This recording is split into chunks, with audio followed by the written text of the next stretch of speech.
변상욱 기자.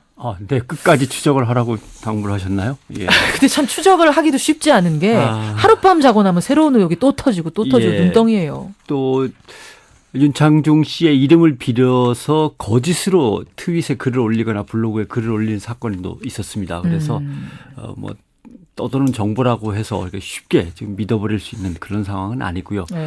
일단 신고를 해서 사건으로 접수가 된 미국에서 어떤 진술들이 나오냐를 기다려봐야지 가장 정확한 것일 수 있는데 글쎄요. 이게 판단하기가 아직은 쉽지 않고 정보도 충분하지는 않습니다.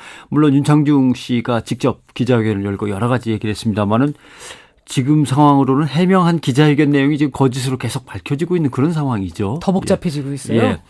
맨 처음에 허리를 툭 이렇게 얘기를 했을 때 그러니까 되게 제가 이 시간을 빌어서 몇 번 얘기를 드렸습니다만 항상 거짓말은 2번 반복합니다. 허리를 툭 이렇게 2번 이렇게 얘기를 하게 되죠. 그래서 권력기관, 권력층이 갖고 있는 툭탁 이건 광대한 의미를 갖는다고 제가 트윗에 그때 썼습니다.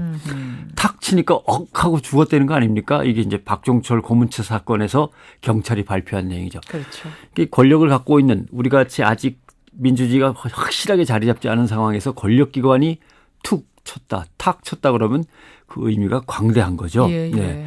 그 의미가 어디까지 확장될지는 모릅니다만은 그래서 걱정을 했던 것인데 또 안 좋은 예감은 맞아요. 그냥 툭 친 상황은 아니고. 그래서 누구를 격려할 때 허리를 치나요? 대개는 어깨를 툭 치고 아주 어린애 같으면 가끔 엉덩이를 툭 칠 때도 어른들이 있습니다만은 허리를 친다는 건 잘 이해를 못 하겠습니다. 그러니까 허리냐 엉덩이냐 애매하게 지금 허리라고 주장하는 게 아니냐 이런 얘기들이 자꾸 나오는 거죠. 예, 허리를 쳤다고 할 때부터 격려할 때 허리를 친다는 건 잘 모르겠다는 생각이 들었습니다. 그리고 인간은 그 누구나 위기 상황에서 어떤 판단을 내릴 때 어느 정도는 자기의 실수를 조금 깎고 줄이고 자기를 정당화하려는 절박한 그 본능적인 욕구가 있게 마련입니다. 그렇죠?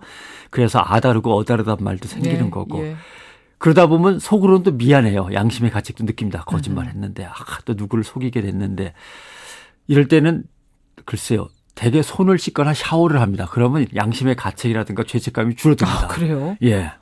이걸 갖다 맥베스 효과라고 하는데 섹스피어의 희곡 맥베스에 보면 맥베스 부인이 암살을 음모한 뒤에 계속해서 손을 씻습니다. 아하. 자기의 그 어떤 양심의 가책에서 오는 괴로움을 줄이려고 그러는 거죠. 그래요. 성경에도 빌라도 총독이 예수에게 사형을 선고한 다음에 계속 손을 씻습니다. 그러네요.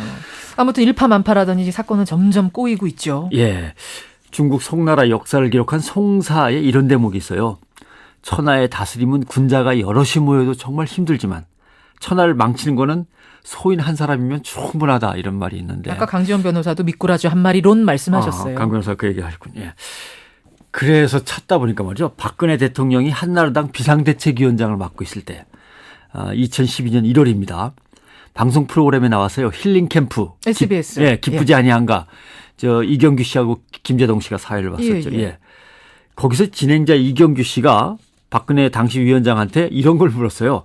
충신 간신을 어떻게 구별하냐 이런 얘기입니다. 예. 정치 생활을 오래 하셨는데 충신 간신 구별법이 있으십니까? 이렇게 물었는데 당시 박근혜 위원장이 뭐라고 대답을 했냐면 굉장히 많은 사람을 보면서 살았습니다. 아하. 저러던 사람이 이렇게 변하고 이런 사람이 저렇게 변하고 그래서 지금은 직감 같은 게 있습니다. 직감. 마음으로 이럴 거야. 느끼는 게 있는데 가끔 맞는 것 같습니다. 옆에 있던 김재동 씨가 이런 질문도 했습니다. 정치적 성향이 달라도 보좌관을 할 수 있습니까? 박 위원장님의 보좌관을 할 수 있겠습니까?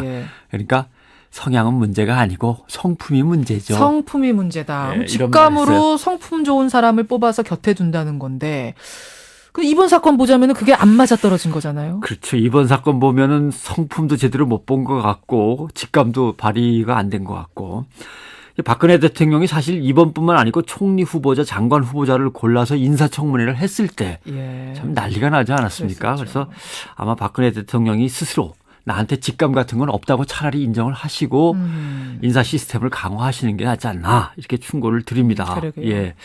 옛날에 중국이나 조선 때 보면은 왕의 덕목 중에 제일 중요한 게 인재를 가려 쓰는 겁니다. 인사. 예, 그래서 변관법이라는 게 있어요. 변관법이 뭐예요? 간신을 구별해내는 방법. 변관법. 그다음에 팔관법 8가지를 살펴서 신하를 고른다. 여러 가지가 있습니다. 오늘 편하게 이 얘기를 한다면 8가지 뭡니까? 몰래 사람을 보내서 그 성실함을 살핀다. 뭐 이런 예. 것도 있고 그가 어떤 사람을 추천하고 데려다 쓰는지 살핀다. 시리에 빠졌거나 좌절했을 때 그가 지조를 지키는지 본다. 뭐 이런 것도 있고요. 권세를 누릴 때 어떤 사람들을 주로 만나는지 본다. 돈과 관련된 일을 일부러 맡겨서 돈을 어떻게 쓰는지도 본다. 술에 취했을 때 그 솔직한 모습이 어떻게 나타나는지 본다. 이런 것도 있습니다. 여자를 붙여줘서 그 단정함을 유지하는지 살핀다. 그런 덕목도 그런 것도 있어요. 예. 위급한 상황에서 그가 어떻게 용기를 발휘하는지도 본다. 뭐 등등등 재미나는 것들이 많습니다. 그럼 가까이 두어서는 곤란한 신하의 종류도 뭐 다 나와 등장합니까? 있죠. 예, 뭐 얼마나 신하를 부리는데 애를 많이 썼겠습니까? 잘 고르려고. 그렇죠. 콤플렉스가 심하고 사적인 감정과 이해관계를 따져서 일을 하는 사람 안 된다. 예. 일정한 노선을 끝까지 지켜내야 되는데 상황에 따라서 요리조리 변하고 지나치게 아첨하거나 권력을 휘두르면 안 된다. 뭐 당연하죠. 끼리끼리 어울린다고 꼭 자기 같은 사람들을 모아서 당을 만드는 사람 안 된다. 예. 그다음에 남들이 잘한다고 남을 갖다 모함하거나 깎아내리려고 하는 사람 안 된다. 질투하는 사람 안 된다. 분열과 배제로 당을 이끌거나 정치를 이끌면 안 된다. 예. 그다음에 정면 대결을 피하고 뒤에서 항상 남을 갖다 이렇게 넘어뜨리는 사람 안 된다.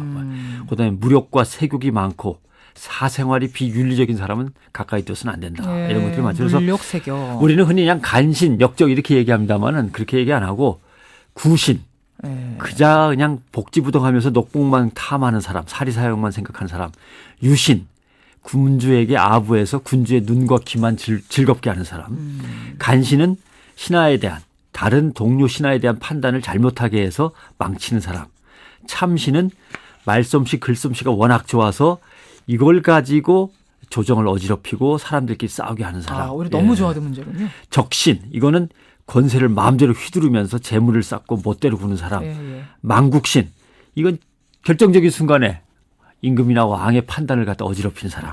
이런 것 종류가 있죠. 그러니까 상식적으로 지금 생각할 수 있는 문제들을 쭉 얘기해 주셨는데 그렇죠. 어떤 왕이든 이 정도는 생각할 수 있는데 그럼에도 불구하고 권력 핵심부에 어떻게 저런 사람이 하는 사람이 들어가잖아요. 예, 왜 저런 사람이 저게 들어갔을까? 왜 그러는 거예요? 정치적으로 최측근, 그러니까 권력자의 최측근에서 사고가 발생하는 것은 통치자의 권력과 그를 보필하는 신하의 권력 사이에서 균형이 깨질 때 생기는 겁니다. 통치자가 주변의 의견을 존중해서 합리적인 결정을 내려야 되는데 독단적으로만 할 때, 자기 수천만 들여다볼 때 이런 일이 생기는 거죠. 한마디로. 그럴 때 못난 신하가 이제 자리를 잡는다는 것이고 반대로 통치자가 이제 레임덕을 겪거나 너무 허약해서 신하 중에 특정인에게 너무 권력이 쏠릴 때 이때 또 문제가 생기는 거죠. 그때는 이제 박정희 대통령 때의 차지철 경호실장이라든가 뭐 이런 게 있지 않습니까? 그렇군요. 아니면 통치자가 강력한 권력을 휘두르긴 휘두르는데 특정인을 너무 가까이에서 그 사람한테 왕창 밀어줄 때 이럴 때도 역시 못난 신하들이 이제 판을 치게 된다. 이런 얘기가 나오는 거죠. 아무튼 불편한 진실입니다만은 대통령 측근, 고위 공직자의 실책이나 부패는 그 사람이 잘못한 게 아닙니다. 정치적, 사회적 산물입니다. 뭔가 정치적으로, 사회적으로 잘못돼 있어서 그 결과물로 태어나는 거죠. 못난 신하, 못된 신하가 있을 수는 있습니다. 그렇지만 문제는 통치자가 남들은 뻔히 다 알고 딱 남들 눈에는 보이는데 꼭 제대로 구별을 못 해내는 것. 이게 문제인 거죠. 그래서 그런 점에서 이번 사건은 못나고 못된 사람이 어쩌다 보니까 대통령 주변에 있었다가 아니고 실패한 리더십의 결과로 받아들여야만 한다. 이걸 갖다가 이번에 분명히 인식을 해야 되는 거죠. 새겨 들어야 될 부분이네요. 변상욱 기자 수고하셨습니다. 고맙습니다.